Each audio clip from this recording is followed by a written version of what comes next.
जीतिया व्रत कथा। दो बहनें थीं, एक का नाम था सुखिया और दूसरी का नाम था दुखिया। दोनों का भाग्य उनके नाम जैसा ही था। दुखिया गरीब थी और बहुत दुखी रहती थी। सुखिया अमीर थी और हमेशा सुखी रहती थी। दोनों एक ही गांव में रहते थे। दुखिया सुखिया के घर में काम करती थी, साफ सफाई करती थी, खाना बनाती थी और जो खाना बच जाता था वह खाना सुखिया दुखिया को दे देती थी। इसी तरह दुखिया का घर चलता था। समय बीतता गया। दोनों के बच्चे थे। सुखिया को 2 पुत्र थे और दुखिया को भी 2 पुत्र थे।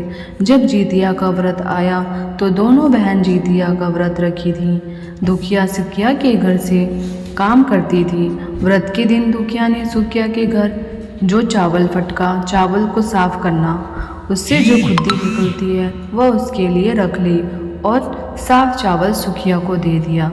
फिर साग को चुनी, बढ़िया वाला साग सुखिया के लिए रख दी और जो डंठल था वो अपने लिए रखी। अब दुखिया ने सुखिया के घर सारा खाना बना दिया और अपने घर चावल की खुर्दी और साग की डंठल लेकर आ गई। खुर्दी का चावल और साग की डंठल बनाकर वह खाना अपने बच्चों को खिलाई और खुद भी खाई।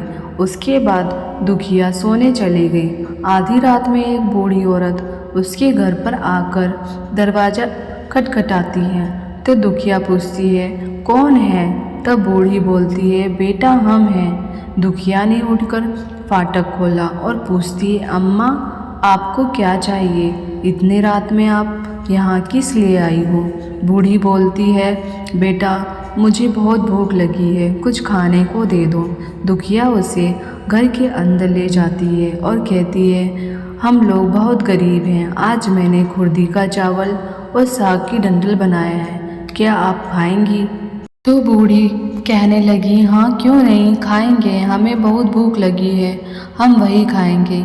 दुखिया अंदर जाकर खुर्दी का चावल और साग की डंठल लाती है और बूढ़ी को देती है खाने के लिए। बूढ़ी खाना खाने के बाद कहती है कि मुझे अच्छे से कुछ दिखाई नहीं देता, इतनी रात में अंधेरे में मैं अपने घर कैसे जाऊंगी? तो दुखिया कहती है, कोई बात नहीं, आप यहीं पर सो जाइए, सुबह अपने घर चले जाना। तो बूढ़ी दुखिया के घर में ही सो जाती है। फिर थोड़ी देर बाद उठकर बूढ़ी बोलती है, बेटा मुझे दीर्घ शंका पैखाना लगा है, कहाँ करूँ? तो दुखिया कहती है, मेरे घर में बाथरूम नहीं है, इसलिए आप उधर कोने में कर लीजिए। बूढ़ी पूछती है, बेटा भड़बड़ करे या छरछर करे? दुखिया नींद में थी तो वह कहती है, माता जी भड़बड़ कर दो, सुबह साफ कर दूंगी। फिर थोड़ी देर बाद बूढ़ी पूछती है कि बेटा मैं अपने हाथ कहाँ साफ करूं? तो दुखिया कहती है, आप मेरे सर में अपने हाथ को साफ कर लीजिए। जब सुबह होती है तो दुखिया को यह सब अपने सपने के जैसे लगता है कि सोते समय मुझे कोई सपना आया होगा। वह ज़्यादा कुछ नहीं सोचती और नदी में नहाने के लिए चली जाती है। जब वह नदी में नहाती है तो अपने बाल धोती है तो उसके बालों से होते हुए जो पानी बहता है वह सोने का पानी होता है। आसपास की सभी महिलाएं यह देखकर चकित हो जाती हैं और कहती हैं कि तुम्हारे बालों से तो सोने का पानी गिर रहा है, क्या बात है? फिर उसे रात की सारी बात याद आ जाती है। वह दौड़कर अपने घर की ओर भागती है, यह सोचकर कि उसका घर दीर्घ शंका से गंदा हुआ होगा, पहले उसे साफ करना होगा। जब वह अपने घर जाती है तो देखती है कि घर के हर कोने में ढेर सारा सोना बिखरा हुआ पड़ा हुआ है। यह सब देखकर दुखिया बहुत खुश हो जाती है और सोचती है कि जीतमान बाबा जीमुतवाहन की कृपा से सब जो माता का रूप धारण करके मेरे घर आए और मुझे इतना आशीर्वाद दिए। अब दुखिया अमीर हो जाती है। सुखिया के घर जाकर काम करना बंद कर देती है। दुखिया अब अपना व्रत पूरा करती है तो अपने पुत्र से कहती है, जाओ मौसी के घर से तराजू लेकर आओ, यह नापने के लिए कि यह सोना कितना है। बच्चा बहुत खुशी से सुखिया मौसी के घर जाता है और तराजू मांगता है। तो सुखिया पूछती है कि तराजू पर क्या नापना है? तो बच्चा बोलता है मेरे घर में ढेर सारा सोना है, उसी को मम्मी नापेगी। सुखिया कहती है खाने के लिए तुम्हारे पास कुछ भी नहीं है और सोना नापोगे, मुझसे झूठ कहते हो। तो बच्चा कहता है नहीं, मैं झूठ नहीं बोल रहा हूँ। सुखिया सोचती है जब तराजू मांगा है तो कुछ ना कुछ तो ज़रूर नापना होगा, इसलिए वह तराजू के पेंदे में छेद कर देती है। जो नापेगा वो थोड़ा उसमें चिपक जाएगा।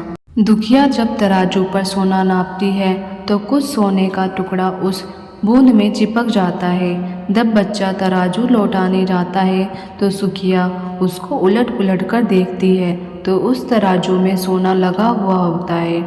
सुखिया सोचती है उनके घर में ज़रूर कहीं से सोना आया है, इसलिए यह कई दिन से काम पर भी नहीं आ रही है। सुखिया अपने घर जाकर देखती है कि यह सोना कहाँ से आया है। जब सुखिया दुखिया के पास जाकर पूछती है कि तुम्हारे पास कहाँ से इतना सोना आया है कि तुम तराजू महंगाई नापने के लिए, तो दुखिया उस रात की सारी कहानी अपनी बहन सुखिया को बताती है। दुखिया का मन एकदम सच्चा था, इसलिए वह सब कुछ बता दी, लेकिन सुखिया के मन में लालच आने लगा कि दुखिया के पास हमसे भी ज़्यादा धन आ गया है। अब अगले जितिया में मैं भी कुर्दी का चावल साग की डंडल बनाऊंगी।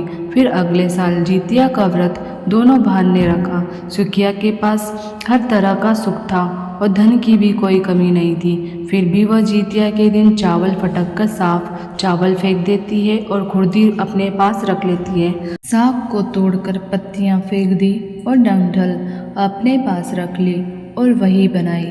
खा पी कर पूजा पाठ करके सोने चली गई। फिर आधी रात में उसके घर में भी बूढ़ी आई और दरवाज़ा खटखटाई। सुखिया उसका इंतज़ार कर रही थी। वह तुरंत दरवाज़ा खोलकर बूढ़ी को अपने घर के अंदर ले जाती है। बूढ़ी बोलती है मुझे बहुत भूख लगी है, कुछ खाने को दे दो। तो सुखिया कहती है मैंने कुर्दी का चावल और डंडल का साग बनाया है। बूढ़ी बोलती है कोई बात नहीं, मैं खाऊंगी। तो सुखिया परोस देती है और सोने के लिए चली जाती है। बूढ़ी बोलती है मैं घर नहीं जा सकती, मुझे दिखाई नहीं देता। तो सुखिया कहती है कोई बात नहीं, आप यहीं सो जाओ। थोड़ी देर बाद बूढ़ी फिर बोलती है कि मुझे दीर्घ शंका लगी है, कहाँ करूँ? तो सुखिया कहती है वहीं कोने में कर लीजिए। फिर थोड़ी देर बाद बूढ़ी पूछती है कि भड़बड़ करेगी छरछर। इस समय सुखिया को याद नहीं आता कि दुखिया ने क्या बोला था, तो सुखिया बोली माँ छरछर कर दीजिए। फिर बूढ़ी पूछती है कि बेटा मैं अपने हाथ कहाँ साफ करूँ? सुखिया कहती है मेरे सर पे साफ कर लीजिए। बूढ़ी अपना हाथ सुखिया के सर पर साफ कर लेती है। जब सुखिया सुबह उठती है तो उसका पूरा घर गंदगी से भरा पड़ा रहता है और उसके बाल भी बहुत गंदगी लगी होती है। यह सब देखकर सुखिया बहुत दुखी हो जाती है और उसे बहुत गुस्सा आ जाता है। वह अपनी बहन दुखिया को बुलाती है और उसको गुस्सा करती है कि तुमने हमसे झूठ कहा और मेरा पूरा घर गंदा करवा दिया। तो दुखिया पूछती है कि तुमने क्या कहा था, भड़बड़ या छरछर? तो सुखिया कहती है मैं तो छरछर बोली।